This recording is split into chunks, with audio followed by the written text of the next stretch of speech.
muchas gracias a todos por haber acudido hoy a esta conferencia, en la que espero que puedan apreciar mucho más el valor de este pintor extraordinario nacido en Fuenterrabía y desgraciadamente muy poco conocido, ni siquiera en su propia localidad natal. Por eso he titulado José Etxenagusía Errazkin, un célebre desconocido.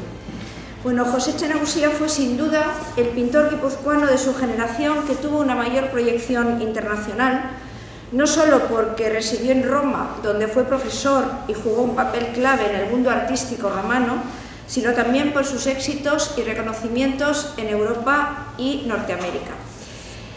Antes de hablar de Etxenagusía, siempre me gusta hacer un poquito una introducción en el panorama histórico y artístico y cultural donde surgió su figura. Así que vamos a situarnos en la época. Etxenagusía nació en 1844 y murió en 1912, por lo tanto estamos en la segunda mitad del siglo XIX. Hay que situarlo en el periodo que comprende el reinado de Isabel II, durante el cual él nació, después el de su hijo Alfonso XII, que falleció en plena juventud, y los comienzos de la regencia de su viuda, María Cristina de Habsburgo. Como saben, este periodo de la segunda mitad del XIX, desde el punto de vista cultural, estaba marcado por el romanticismo, que a finales del siglo fue desbancado por el realismo y el impresionismo. La formación de los pintores en esta época, en toda la península ibérica, era la misma. Solían empezar a nivel local en las academias de dibujo o en las escuelas de artes y oficios, y después pasaban a la Real Academia de Bellas Artes de San Fernando, aquí tienen la fachada, que monopolizaba la enseñanza oficial decimonónica y donde enseñaban los grandes nombres del romanticismo, artistas como Federico Madrazo, como Antonio Esquivel, que son un poco la cumbre del retrato del XIX, paisajistas como Genaro Pérez Villamil. Aquí pueden apreciar este paisaje, la típica ruina romántica en medio de la tempestad. Carlos Haes, que sustituyó el paisaje romántico por un paisaje más realista. Estos cuatro artistas fueron profesores en la Escuela de Bellas Artes de San Fernando, pero también hubo otros que marcaron un poco la impronta del movimiento artístico de la España de la segunda mitad del XIX. El tema de historia fue un tema muy importante del romanticismo. Aquí tienen, por ejemplo, a don Juan de Austria presentado a Carlos V. He puesto esta imagen por la vinculación de Fuenterrabía con el emperador. También eran muy importantes los pintores que practicaban una especie de costumbrismo folclórico con trajes regionales, con escenas propias de las fiestas, las celebraciones, las romerías, las corridas de toros. Todo esta es la temática característica de la segunda mitad del XIX y por eso he pensado que era importante que tuvieran un poco el panorama global donde va a surgir la figura de Etxenagusía. Los jóvenes artistas, además de formarse en San Fernando, también pasaban muchas horas copiando en el Museo del Prado, es decir, aprendiendo de los maestros más importantes que alberga esta pinacoteca. Y cuando acababan sus estudios era casi obligado ampliar su formación en el extranjero. Y básicamente todos iban a Italia, porque Italia era la meca del arte en este momento, a mediados del siglo XIX. Luego a finales era París, pero en ese momento era la capital eterna. Por eso los artistas hacían todo lo posible por conseguir becas de las diferentes diputaciones, becas que les permitieran viajar a Italia, recorrer esas ciudades de arte, y muy especial el Premio de Roma, que era una pensión que otorgaba el Estado para estar durante 3 años en la ciudad eterna en la Academia Española de Roma. Después lo que hacían era enviar sus cuadros a las exposiciones nacionales de Bellas Artes. Esas exposiciones se celebraban en Madrid a partir de 1856, que es cuando se crearon, a imitación de los salones de París, que eran anteriores. Y, por supuesto, las nacionales de Bellas Artes servían de trampolín hacia la fama a los pintores galardonados con alguna medalla. Y por eso eran la meta obligada y el certamen en el que participaban todos los pintores de la segunda mitad del XIX. Pues este es el itinerario artístico y la temática que cultivaron los artistas guipuzcoanos decimonónicos. Pasaban por Madrid, hacían el viaje a Italia si podían, y de hecho en la Roma de la segunda mitad del XIX va a haber un núcleo importantísimo de pintores vascos, pero quien les acogía, quien les apadrinaba, quien les facilitaba estudio, quien les facilitaba los contactos y quien les daba clases era nada más ni nada menos que un hondarribitarra que se llamaba José Etxenagusía y que vivió en Roma durante 37 años de su vida. Bien, vamos a empezar a hablar de la biografía de este personaje tan interesante, de grandes bigotes, como pueden ver aquí. Bueno, José Etxenagusía Errazkin fue el primer hijo de José María Etxenagusía y Arzagay, que fue muchos años secretario del Ayuntamiento de Fuenterrabía. Este señor se había casado con María Dominica Errazkin Lizardi. Se habían casado aquí al lado, en la iglesia de la Asunción, y tuvieron 2 hijos. El primero fue el futuro artista y el segundo se llamaba Leoncio. La familia Etxenagusía Errazkin vivía en el número 2 del Paseo de la Muralla. La casa tenía 2 entradas. Por el lado de acá daba la muralla y por el lado de allá daba a la calle Fuentes y Gorgot, que es la que hoy recibe el nombre del pintor. Su padre murió cuando él tenía 11 años. Perdón, su madre, quería decir, murió cuando él tenía solamente 11 años y su padre, que trabajaba en el ayuntamiento como secretario, ya lo hemos dicho, volvió a casarse en segundas nupcias con una señora que se llamaba Agustina Echenique y por eso el pintor tuvo 2 hermanastros, Severo y Maximiano. Ya veremos por qué hablo de ellos. José Etxenagusía empezó a asistir a la escuela de aquí, de Fuenterrabía, y luego pasó a ampliar sus estudios en el Real Seminario de Vergara. Tengan en cuenta que Real Seminario de Vergara no significa que estudiara para cura en absoluto. El Real Seminario de Vergara, desde la expulsión de los jesuitas, ya no tenía nada que ver con la formación de sacerdotes, sino que era un centro donde se impartía el equivalente a lo que hoy llamaríamos el bachillerato. Entonces, estudia en el Seminario de Vergara, pero tanto en la escuela de Fuenterrabía como en Vergara, a él lo que más le interesaba era las clases de dibujo. Era un niño con un talento natural, con una afición grande, copiaba mucho las láminas y se vio enseguida que era un dibujante nato. De todas maneras, había que ganarse la vida y cuando terminó los estudios en Vergara a los 18 años, empezó su vida laboral como empleado de ferrocarriles. Y de hecho, estuvo trabajando primero en la estación de Burgos y más tarde en la de Bilbao, como pueden ver aquí. Solo que en Bilbao compaginaba el trabajo con su vocación artística y empezó a asistir a las clases que daba en el Instituto Vizcaíno, ahí ven la plaza del instituto en aquella época, un artista llamado Ramón Elorriaga, que se había formado en Roma y que siempre hablaba con entusiasmo de la ciudad eterna. Elorriaga, como ven, era un pintor que hacía escenas costumbristas con personajes ataviados con los trajes populares. Esta es una chóchera, es la región y la zona del Lacio que está más cercana a Roma, y ese realismo, ese interés por integrar las figuras en el paisaje, todo eso es lo que va a ir aprendiendo su joven discípulo José Etxenagusía. Aquí en Bilbao, en estas clases de Elorriaga, Etxena o Etxenagusía, porque luego empezaron a abreviar su nombre por el de Etxena, se ejercitaba haciendo dibujos a partir de yesos, pero también con modelos del natural, es decir, con modelos reales. Y adquirió un gran dominio del oficio. Pero aquí tienen un dibujo de este jovencito. Pero estalló la Tercera Guerra Carlista y, como saben, Bilbao sufrió un sitio durísimo que hace que Etxenagusía abandone la ciudad del Nervión y se vuelva a Fuenterrabía. Tenía una tía que se llamaba María, que era además su madrina, y entonces, gracias a su tía, pudo continuar su formación artística y se fue a Bayona. En Bayona, en la escuela de dibujo de la ciudad francesa, recibió clases de Achille Zoo, que era un pintor muy importante en aquel momento. Tienen un retrato suyo. Achille Zoo, como pueden ver, se dedicaba básicamente a escenas populares vascas y también a representar figuras de aire costumbrista como esta vendedora de agua de limón que aparece aquí a la derecha. Con Achille Zoo practicó mucho la técnica de la acuarela y también, por supuesto, el óleo. De esta época,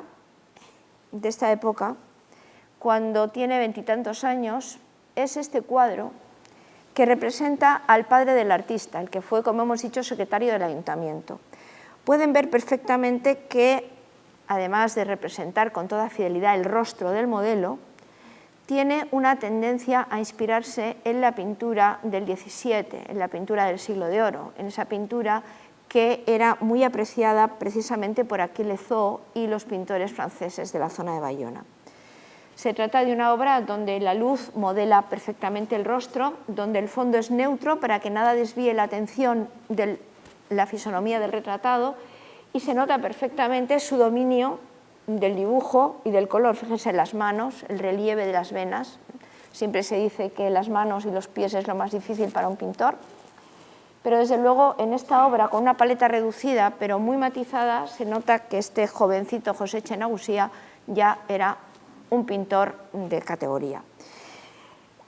Un buen día, su tía María, su madrina, se desplazó de Fuenterrabía a San Sebastián, con tan mala fortuna que le pilló una bomba de las que arrojaban los carlistas sobre la ciudad y murió. Entonces José Echenagusía se convirtió en el heredero de la fortuna de su tía. Así que dejó los ferrocarriles y, bien provisto con esta herencia, se marchó ¿a dónde? Pues lógicamente a Roma. Se fue a Italia y, además de Roma, empezó a visitar las principales ciudades de arte del país: Florencia, Venecia. Venecia le impresionó muchísimo, de hecho Echenagusía fue un enamorado de esta ciudad, y aquí en Venecia pudo contemplar la obra de Tiepolo. Tiepolo es un pintor, como pueden ver aquí, que se especializó en decorar los techos de los grandes palacios, de los salones, no solamente de los aristócratas venecianos, sino también salones de reyes de toda Europa. Por ejemplo, el Salón del Trono del Palacio Real de Madrid está pintado por Tiepolo. Como ven, se trata de una pintura de figuras alegóricas entre nubes representadas en contrapicado, es decir, vistas desde abajo para arriba, y este pintor va a influir muchísimo en las obras que hará Echenagusía en un futuro, también como decoración de edificios oficiales. Bien, Echena decide instalarse en Roma, se queda a vivir allí, concretamente en la zona de lo que se conoce como la Plaza de España, y como he dicho al principio, cuando tiene 32 años se instala en Roma y va a pasar allí 36 de su existencia. Concretamente, tuvo su estudio en esta calle, la calle de los Pintores, la Vía Marguta, en el número 33. En esta calle estaban los talleres de enseñanza, estaban las principales academias romanas, por ejemplo la Academia Chigi, la Asociación Artística Internacional, el Círculo Artístico, y aquí en la capital italiana es donde había una influencia grande de un pintor español que se llamaba Mariano Fortuny. Había muerto un par de años antes la llegada de Echenagusía, pero la obra de Mariano Fortuny era muy cotizada en Roma, estos interiores de estudios de artista o esta vicaría, con muchos personajes de pequeño tamaño y una gran afición por representar todo lo anecdótico, todos los objetos. Entonces este tipo de pintura tenía mucho predicamento en la Roma de aquel momento. Tanto los óleos como las acuarelas de Fortuny se cotizaban muchísimo, y este tipo de pintura va a influir, por supuesto, en nuestro joven José Echenagusía, que se instala en Roma y empieza a realizar sus obras que presenta en las exposiciones romanas y que, como vamos a ver enseguida, también va a formar parte de un círculo de artistas que se reunían en este café. Este es el Café Greco, justo en la calle que desemboca en la Plaza de España, y es el lugar a donde acudían los artistas y los pensionados españoles, Ricardo Madrazo, Martín Rico, etcétera, etcétera. Entonces, él formó parte de esta tertulia de Café Greco, que era tan importante y tenía tanto peso en el ambiente artístico de la Roma de la segunda mitad del XIX, que los propios pintores romanos tenían celos del éxito de esta colonia de artistas procedentes de la península ibérica. Entonces, Etxenagusía aquí se codeaba y se reunía con los artistas españoles que estaban en Roma. Su obra romana entra dentro de lo que era el panorama artístico del momento, es decir, temas orientalizantes, temas vinculados con la historia de Roma, interiores de estudios, asuntos costumbristas, y en ese sentido podemos ver algunas de las obras que él pinta en esta primera época de Roma, entre los 33 y los 38 años. Aquí pueden ver un cuadro titulado El estudio del artista, que es muy al estilo de la obra de Fortuny. Fíjense cómo hay un interés por representar lo que era el oficio del pintor, no solamente por esa figura que está sentada contemplando el cuadro con los pinceles y la paleta a la izquierda, sino también la criada, cómo se asoma para dar su opinión en su caso. Detrás hay una serie de láminas, a la derecha hay un gran cuadro que recuerda muchísimo a Tiepolo, con esas alegorías entre nubes. En el ambiente del estudio se pueden ver los elementos que servían al pintor para ambientar las escenas históricas, escudos, arcones, en definitiva, todo este mundo abigarrado, interesante, pintoresco, del interior de los estudios. Aquí tienen un fabricante de paraguas, también un tema costumbrista, un tema cotidiano, en donde observarán que no solamente en el rostro del personaje, igual que hemos visto en el de su padre, se aprecia su gran capacidad para reflejar bien el aspecto de los modelos, sino la cantidad de gamas de tonos. Fíjense qué abanico de marrones. Una cosa importante es tener en cuenta que un buen colorista no es el que pinta muchos colorines, sino el que sabe sacarle todos los matices a cada color. También el perro es magnífico, muy realista. Y otras obras de aspecto amable, decorativo, como esta florista, que ya ven que está aquí sentada a la puerta de la tienda, y en el fondo la pincelada se nota más suelta, más abocetada, mientras que en el primer término el dibujo es mucho más preciso. El rostro de ella es un rostro de una mujer joven y agradable, por eso digo que es unos cuadros de aire amable. Y bueno, la combinación del mundo femenino, las flores, el aire cotidiano, todo esto está dentro de esa estética que combina el romanticismo con el arranque del realismo. Aquí tienen otro cuadro de este tipo, que se titula En el campo. Es interesante porque pueden ver que hay un paisaje absolutamente característico de la campiña romana.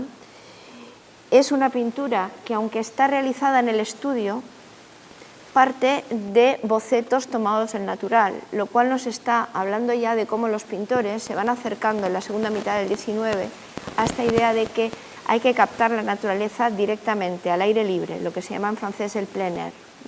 Entonces, él toma una serie de apuntes al aire libre y luego ya en el estudio pinta a las dos modelos componiendo el cuadro. También me parece interesante ver cómo esta obra es un testimonio del creciente papel de la mujer en el mundo del arte, no ya como modelo, sino como creadora, como artista. Fíjense la naturalidad del gesto de la niña agarrando al perro, también el color rojo del abanico, que contrasta con el verde, un poco en esa combinación que luego harán tanto los impresionistas. El fondo es mucho más difuso que el primer término, fíjense la precisión de este cardo que hay aquí, y en cambio en la lejanía pues tenemos ese planteamiento de la perspectiva aérea donde se va diluyendo lo que hay en el fondo de manera que no lo podemos llegar a ver con precisión. Esto es algo que viene del Renacimiento, pero que en el XIX se hace con muchísima facilidad. Les pongo un detalle. para que vean el nivel magnífico de dibujo y de color de este pintor de Fuenterrabía, tan exitoso en la Roma de la segunda mitad del XIX y tan desconocido aquí. Tan exitoso que sus cuadros se vendían en el mercado europeo a través de marchantes franceses como el famoso Goupil en París, de marchantes ingleses como el famoso French en Londres, a través del cual las obras de Etxena iban de Roma a Londres y de Londres a Norteamérica.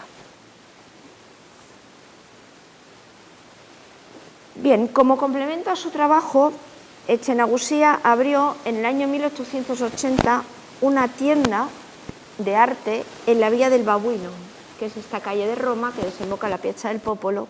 Pues bien, en el número 147, él estableció allí un comercio donde vendía material para otros artistas, es decir, pinceles, tubos, lienzos, caballetes. Y no solamente vendía material, sino que también colgaba cuadros suyos y de otros colegas para la venta. Es decir, que fue también, en cierta manera, un adelantado, puesto que cumplió esta doble función de marchante de arte y, a la vez que vendía los cuadros, también vendía a sus colegas el material para trabajar. De hecho, esta tienda que tenía él en la calle del Babuino, número 147, que si alguien se molesta en ir a Roma hoy en día, ahora es una tienda de bolsos, pero bueno, el caso es que esta tienda se convirtió en el punto al que acudían todos los artistas españoles que visitaban Roma, y sobre todo los jóvenes vascos, que lo primero que hacían al llegar a la estación de Roma era preguntar por la Vía del Babuino y la tienda de Etxena. Todos recalaban allí, le pedían consejos: dónde me quedo, dónde me puedo alojar barato, qué tengo que hacer, con quién tengo que conectar. Él, además, se convirtió en profesor de la Academia Chigi, que era una academia muy importante en Roma.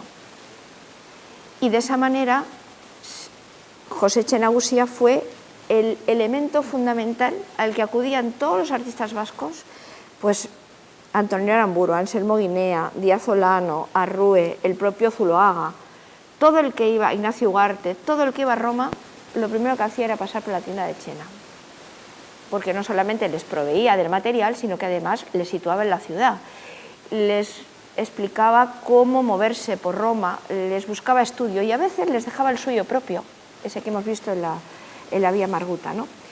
Bien, en el año 1882, bueno, aquí tienen uno de los talleres de la Vía Marguta.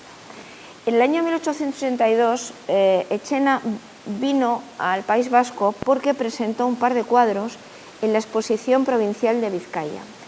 Uno de ellos, Don Quijote y los libros de caballería, obtuvo la medalla de plata de esa exposición de Vizcaya, aunque lamentablemente no se ha conservado, o si existe, no sabemos dónde para.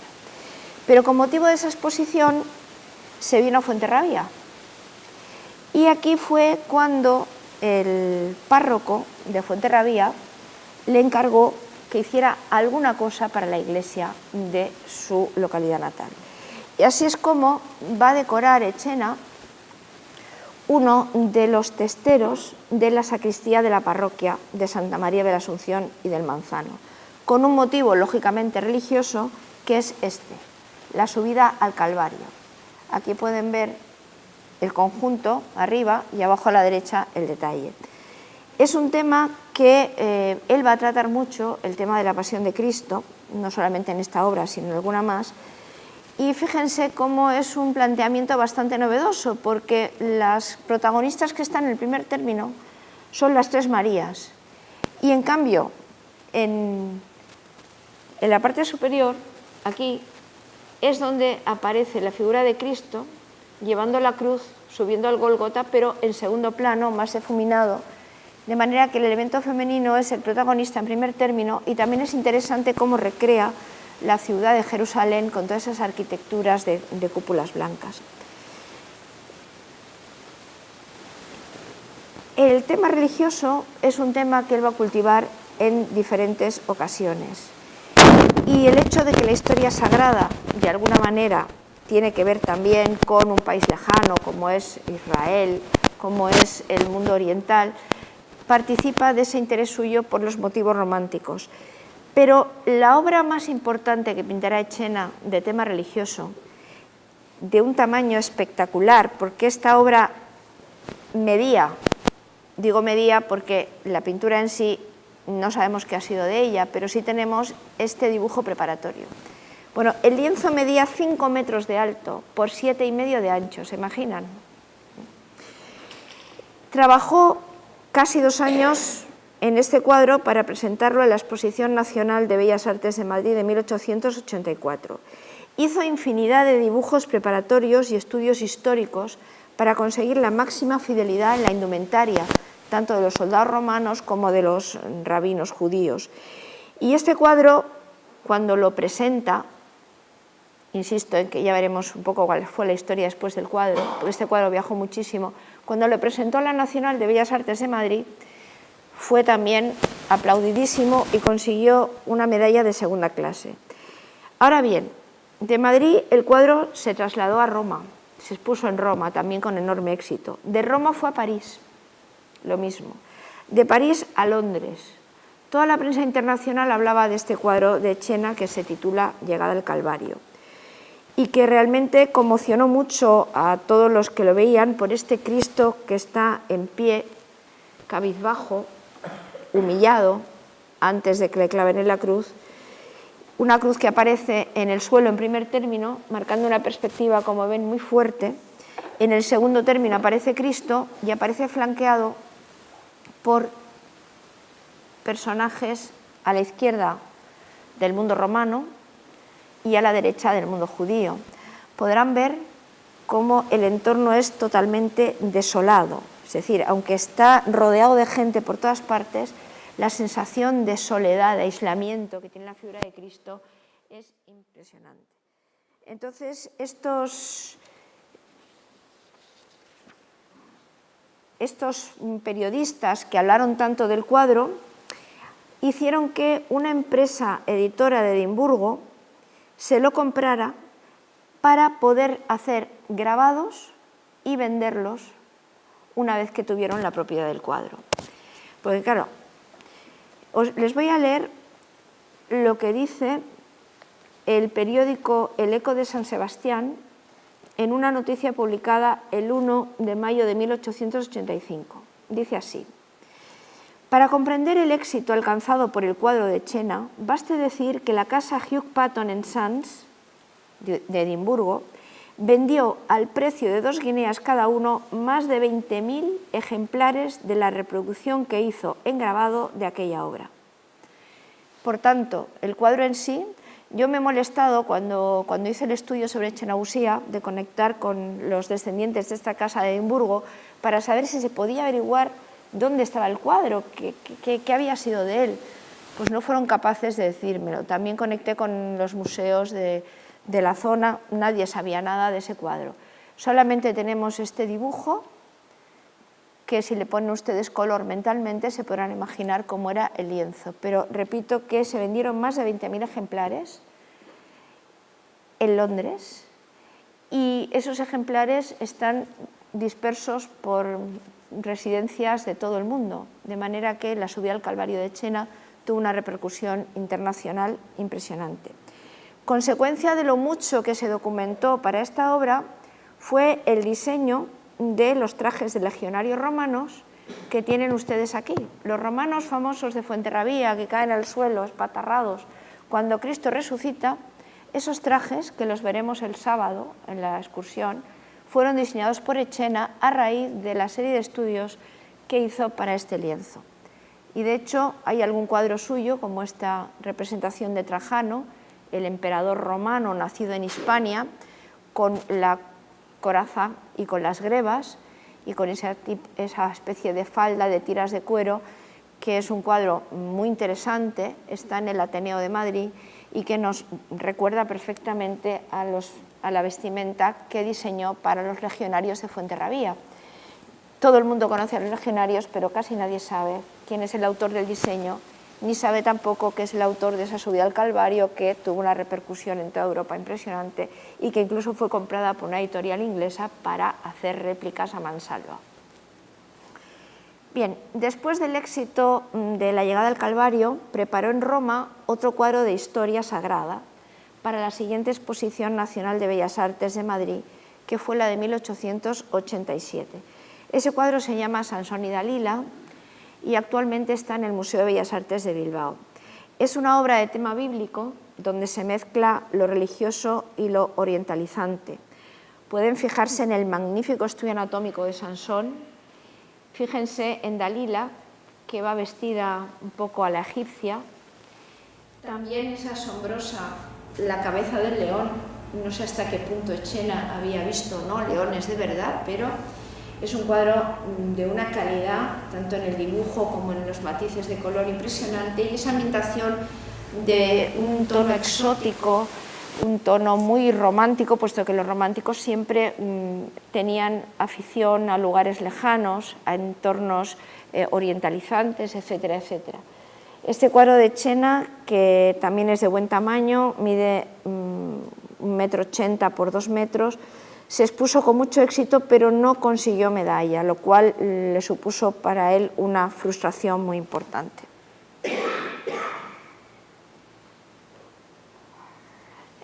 El que tienen ahora aquí es el siguiente cuadro de tema religioso que pintará Etxenagusía. Se llama La mujer adúltera. Este cuadro, también de gran formato, mide casi 4 por 5 metros, está en la Diputación de Guipúzcoa. Lo presentó a la Exposición Universal de Barcelona de 1888. Es una muestra que se celebró en el Parque de la Ciudadela y fue la exposición donde arranca el movimiento modernista catalán y, por tanto, el movimiento modernista español, porque comenzó allí en Barcelona. En esa exposición universal se presentaron las diferentes provincias españolas con lo mejor que tenían, con sus productos industriales, agrícolas y también artísticos. Y les diré que la provincia de Guipúzcoa, aparte de diversos objetos industriales, presentó 3 cuadros, uno de Ignacio Ugarte, otro de Pedro Alejandrino Irureta y otro de José Etxenagusía, que fue este. Es decir, que ya en aquel momento todo el mundo tenía claro que José Etxenagusía era uno de los más importantes pintores guipuzcoanos del momento. Y yo diría el más importante precisamente por su papel en Roma y por su proyección internacional. El lenguaje, ya ven que es muy parecido a los 2 lienzos religiosos anteriores, representa a la mujer adúltera encogida a los pies de Cristo, mientras él está dialogando con los rabinos judíos. En la parte de la derecha podemos ver una serie de estudios de rostros que son muy interesantes. Fíjense cómo el dibujo es muy preciso en los elementos que son necesarios, por ejemplo, en las manos, pero luego se aprecia la soltura de la pincelada, una soltura que no es sino fruto del dominio del oficio, evidentemente. A la izquierda les pongo el detalle de la mujer que está ahí con un cántaro, vestida también un poco al modo orientalizante, y el detalle del rostro de la adúltera con esas ojeras, con la cara de angustia por el destino del que no sabe si se va a librar o no. Detrás, las arquitecturas con grandes sillares de piedra, los escalones, el pavimento, todo eso nos va marcando la profundidad. Y es un planteamiento que recuerda mucho a la pintura veneciana de un artista que se llama Veronés, que suele colocar mucho curiosos que se asoman entre arquitecturas para contemplar la escena principal. Ya dijimos, y luego lo recordaremos, que Etxenagusía era un amante de la ciudad de Venecia y de la pintura veneciana, Tiziano, Tintoretto, Veronés y, por supuesto, Tiepolo en las decoraciones de los techos, las bóvedas, etc. Ven cómo no está reñido la pincelada suelta con un trazo de dibujo sólido y con mucha maestría.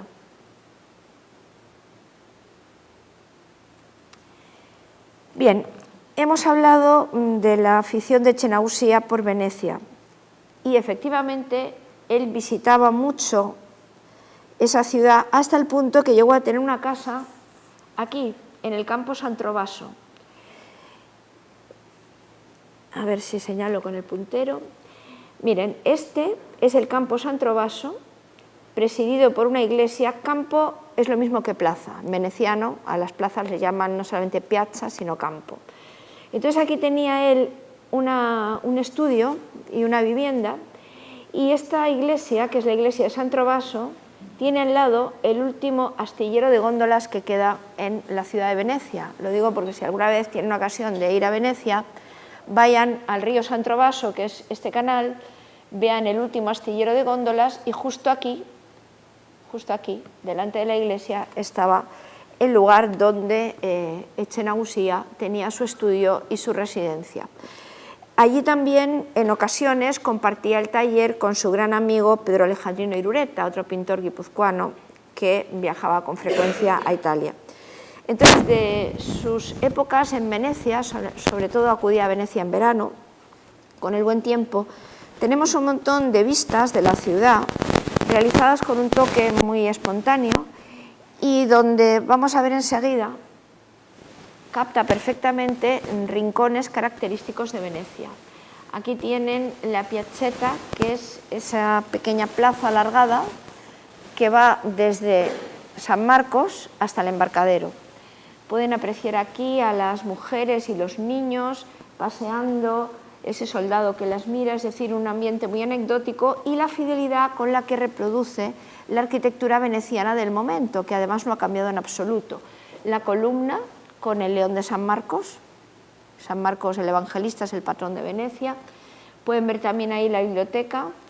A la izquierda pueden ver la cúpula de la iglesia de la Salute. Fíjense en la línea del pavimento y esa raya blanca que separa las losetas de lo amarillo, cómo crea la perspectiva, es decir, que también la arquitectura la cuida con mucho interés para crear la profundidad. Aquí tienen un cuadro magnífico que por suerte lo compró la Cucha no hace demasiado tiempo y por tanto está en Guipúzcoa. Esta es una familia veneciana formada por un padre, una madre y una niña acompañados del perro. Ya ven que a Etxenagusia le gustaba muchas veces colocar el mejor amigo del hombre en los cuadros. Es una vista de una terraza de la zona de la Giudecca, y al fondo se ve el Palacio Ducal y la riva de Le Schiavoni, y al fondo incluso el llamado Puente de los Suspiros, supongo que lo ven aquí, ¿no? Este es el Puente de los Suspiros, este es el Palacio Ducal. Estas son las dos columnas que hemos visto antes que había pintado con la imagen de San Marcos arriba y la biblioteca. Ya ven que es una obra magnífica, donde va creando distintos niveles de profundidad, primero la terraza, luego el agua y luego al fondo todo el paisaje de Venecia.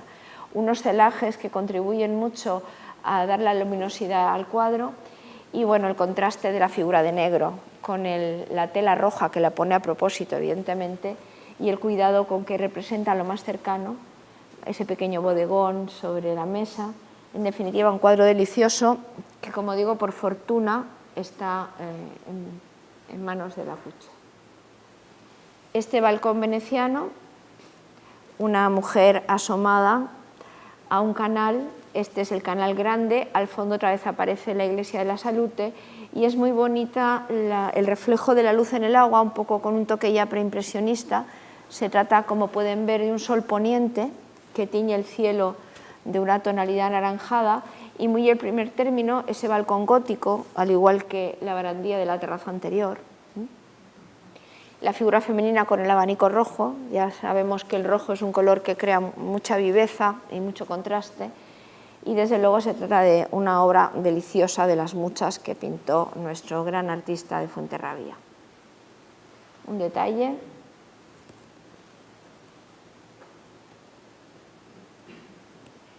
Este es su amigo Pedro Alejandrino Irureta, con el que compartía el estudio en el campo San Trovaso, y fue a través de él cómo va a entrar en contacto Etxenagusia con la Diputación de Guipúzcoa, porque Irureta estaba pintando el techo de la Diputación cuando se construyó el edificio, que justamente en el cambio de siglo XIX al XX, tanto en San Sebastián como en Bilbao, se construyeron los dos palacios de la Diputación y había que decorarlos.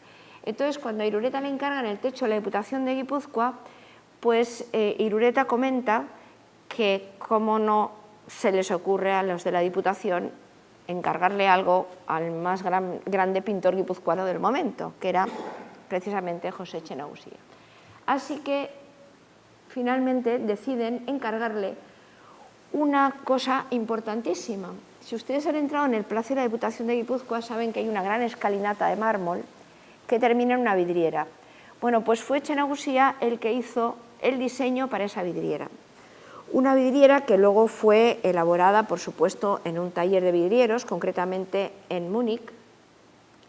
Pero este es el cuadro que sirvió a los vidrieros alemanes para hacer la gran vidriera de la Diputación de Guipúzcoa, que representa precisamente a Alfonso VIII, el rey castellano, jurando los fueros de Guipúzcoa.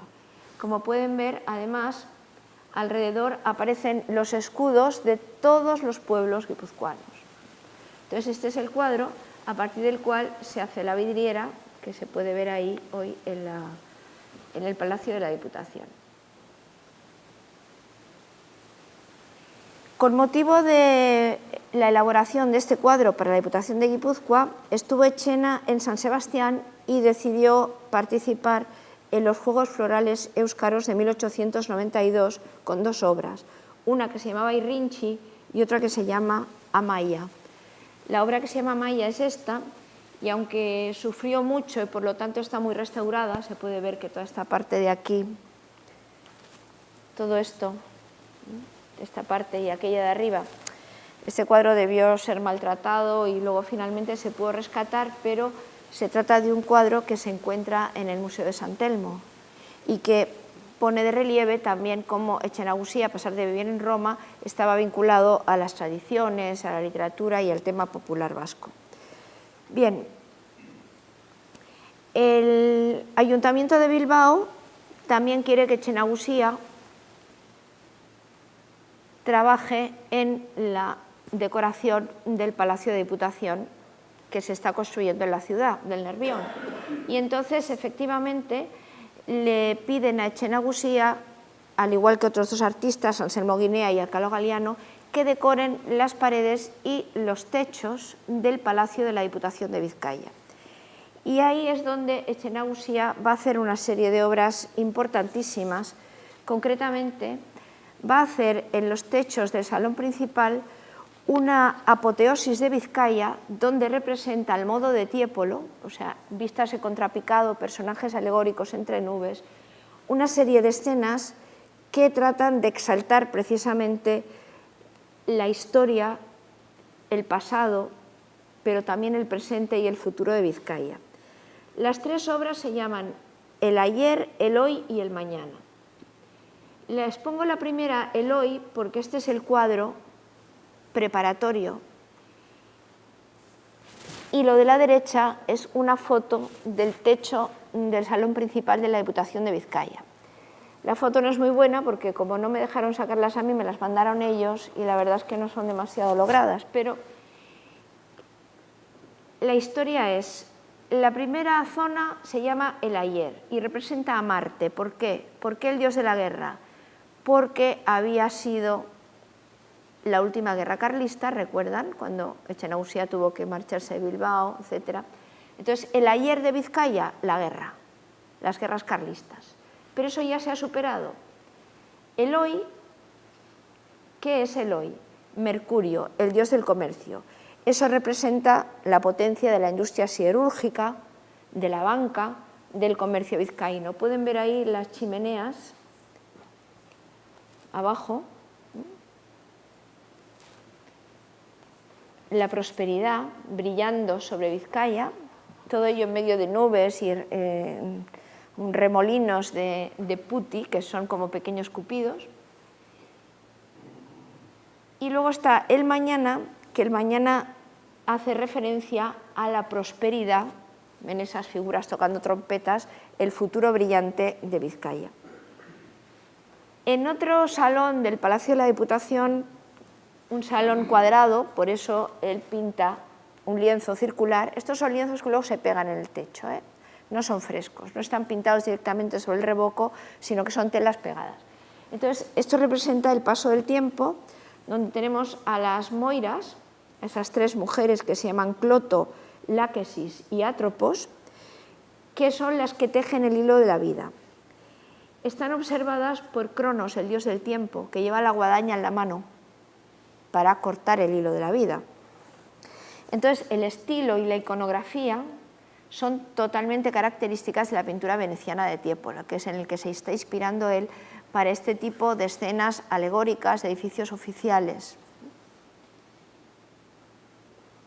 La última obra que pinta Etxena es esta, que es interesantísima porque es un asunto histórico, y hemos dicho que la pintura romántica tenía mucha predilección por los temas históricos, además de por los motivos orientalizantes y los paisajes. Esto representa la pacificación de los bandos oñacino y gamboíno por el corregidor Gonzalo Moro, con lo cual se puso fin a las guerras de banderizos, como sabe muy bien. Esta obra hizo primero un lienzo que está conservado en el Museo de Bellas Artes de Álava, y después ya pintó el definitivo, que es el que aparece aquí, como pueden ver, sobre una puerta de la Diputación de Vizcaya. Fíjense la complejidad de personajes que hay muchísimas figuras a un lado y a otro, van vestidos algunos de ellos con el traje que se suponía tradicional de los campesinos vascos, hay figuras femeninas aquí a la izquierda que recuerdan mucho a Rafael, en el centro está el corregidor Gonzalo Moro, y en relación a este lienzo, Carmelo Echegaray, cronista de Vizcaya, escribió lo siguiente: era tan escrupulosa su docilidad a la verdad histórica que cuando Echenagusía supo que Gonzalo Moro era hombre todavía mozo a la sazón en que convocó la Junta de Hermandad, borró los primeros esbozos que había trazado de la figura del famoso corregidor, porque le había representado como un varón provecto. Es decir, que cuando Echenagusía se entera que Gonzalo Moro era un jovenzuelo, sustituye la figura que había hecho al principio, que era un hombre barbado, mayor, por un joven, que es el que está aquí sentado con esa capa roja. ¿Lo ven? Entonces, se nota cómo su interés por ser fiel a la historia va más allá incluso de la indumentaria, de los trajes, de la ambientación, sino que incluso quiere que ese corregidor, en cuanto se entera que era una persona joven, tenga los rasgos de alguien de poca edad, ¿no? Al fondo se puede ver el árbol de Guernica y el paisaje, todos elementos evidentemente simbólicos del pueblo vasco. Este es el cuadro que está en el Museo de Bellas Artes de Bilbao, es de tamaño menor, pero como ven, antes de hacer la obra definitiva, no solamente hacía estudios y bocetos, sino que hacía un lienzo que prácticamente era ya idéntico al que colocará encima de esa puerta en la Diputación de Vizcaya.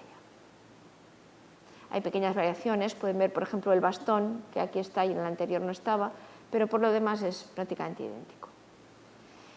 Bien, a raíz de estas pinturas en el Palacio de la Diputación, el famoso industrial Víctor Chávarri decidió encargar a Etxena la decoración de su palacio, que como saben está en pleno centro de Bilbao, ¿no? El Palacio Chávarri. Entonces Echenagusía va a pintar este magnífico edificio, que por cierto lo realizó un arquitecto belga, Paul Ancar, ya ven que es un inmueble magnífico. Entonces, atravesando esa puerta a la izquierda está el que llaman el Salón de los Espejos, y ese salón, junto con otros más, lo decoró Echenagusía. En el techo tenemos una escena maravillosa de bacantes. Las bacantes son, como saben, las que acompañan a Baco en las fiestas, en las juergas. Es un conjunto de bellísimos desnudos, mujeres de largos cabellos, con muy hermosas anatomías y un estudio de las telas fantástico, que se agitan, como ven. Hay muchos personajes en escorzo, arriba y abajo, y estos niños que forman parte del cortejo de Baco, un Baco niño que está sentado sobre un tonel y que sujeta una copa de vino en la mano, ¿no? Es una imagen que exalta la alegría, la juventud, la buena vida, etcétera, etcétera. Les pongo un detalle para que vean qué maravilla el dibujo anatómico, la manera de entrelazarse las manos, el movimiento de las telas. Este palacio no está abierto al público, pero si llamas y pides permiso te dejan verlo. Lo digo porque si van a Bilbao pueden acercarse a ver una de las obras más bonitas y mejor conservadas de Echenagusía en territorio vasco. En otro de los salones pinta esta obra que se titula El carro de la aurora. El carro de la aurora que surca el cielo acompañada de traviesos amorcillos con alas de mariposa que llevan guirnaldas y panderetas entre nubes. Y fíjense qué bonito el detalle de cómo uno de esos niños le arrebata a Cronos la guadaña para que no pueda cortar el hilo de la vida de los propietarios de la casa. ¿Lo ven? O sea que realmente es un detalle precioso. Bien. Otro edificio bilbaíno decorado por Etxena, que se construyó a finales del siglo XIX, fue el edificio de la Sociedad Bilbaína El Sitio. Esta era su sede social y, bueno, lamentablemente esa sociedad desapareció. Hoy en día esto es la Biblioteca Municipal de Bidebarrieta y en el salón principal, que es este, ahí en medio había una pintura maravillosa de Etxena que representaba a Vizcaya como una joven con las armas de la villa coronada por la fama y la victoria, rodeada de figuras alegóricas, la industria, el comercio, el trabajo, las artes, y expulsando al vacío a una gorgona. La gorgona es el símbolo de la discordia, con una cara así como muy expresionista. Todo esto lo sabemos por la descripción que se hizo del cuadro en la prensa de la época. Pero lamentablemente durante la Guerra Civil este edificio fue ocupado por los requetés, sufrió un incendio y entonces las pinturas desaparecieron. Solo queda algún rastro en las zonas laterales, como pueden ver aquí, pero vamos, prácticamente nada. De todas maneras no quería dejar de contarles porque fue una de las grandes pinturas decorativas de Etxenagusia. Bueno, a la vista de estos encargos, resulta evidente que Etxenagusia consiguió un prestigio extraordinario en Bilbao hasta el punto de que cuando en el año 1900 tuvo lugar la coronación canónica de la Virgen de Begoña, le encargaron que hiciera un lienzo conmemorativo. Un lienzo que sigue estando colgado, como pueden ver aquí, en la nave lateral de la iglesia. Es este.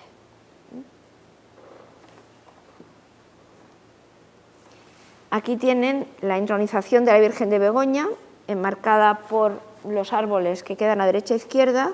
La escena discurre al aire libre, frente a la portada del templo, que es exactamente así como lo ven aquí.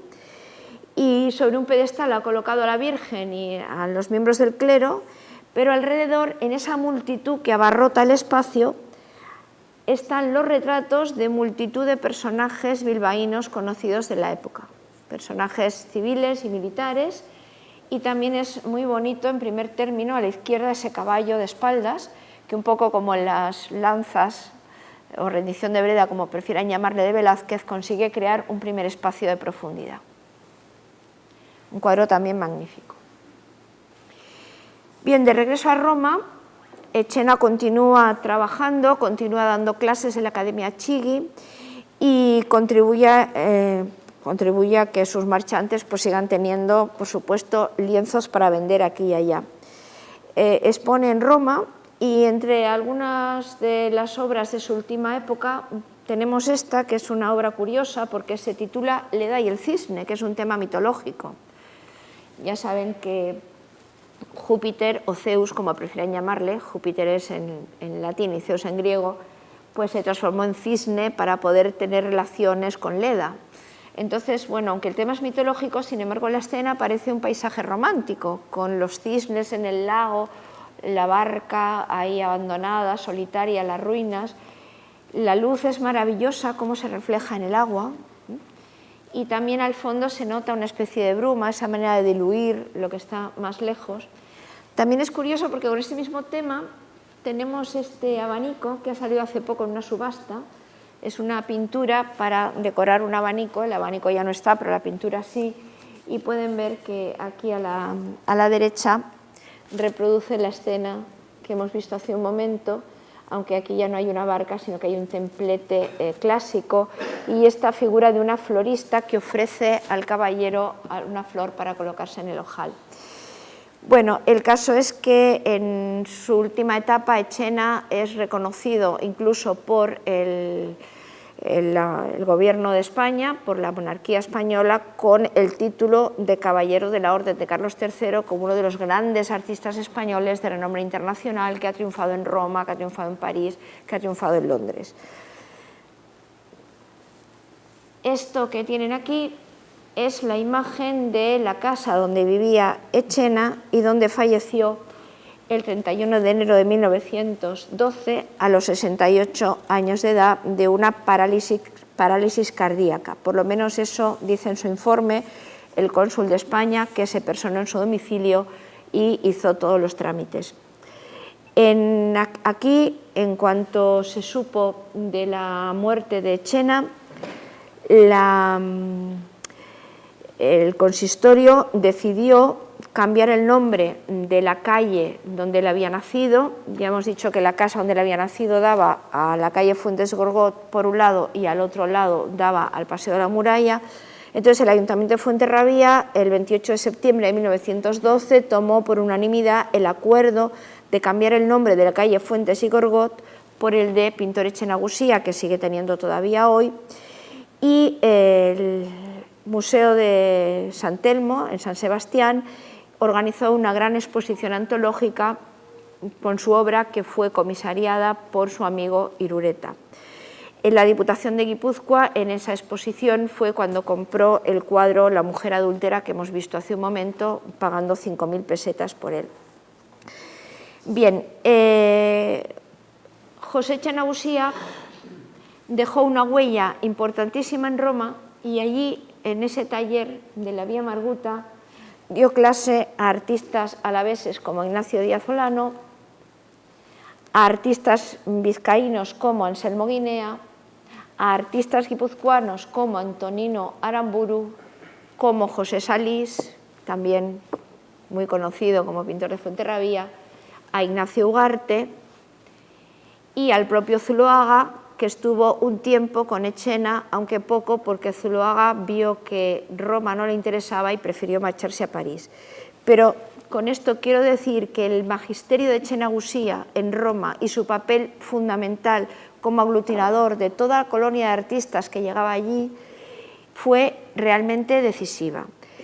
Y en ese sentido, recordarles también que ya en el siglo XX, en 1946, se decidió por parte del Ayuntamiento de Fuenterrabía colocar un busto en bronce realizado por el escultor José Díaz Bueno en homenaje al gran artista natural de Fuenterrabía, justo delante del número 2 del Paseo de la Muralla, que es la casa donde él nació y donde vivió en su infancia.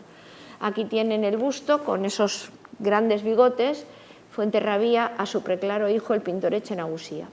Entonces, esto es un homenaje que se le rinde a mediados del siglo pasado, del siglo XX, pero a mí me parece que, dada la relevancia, la calidad, la categoría, la importancia de este artista, es importante que los habitantes de esta población pues lo conozcan más de lo que lo conocían, lo valoren, lo difundan, lo jaleen y se sientan muy orgullosos de tener a semejante personaje como hijo de esta ciudad.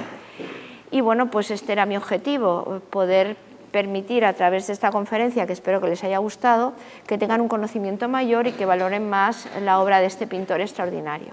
Pues muchas gracias.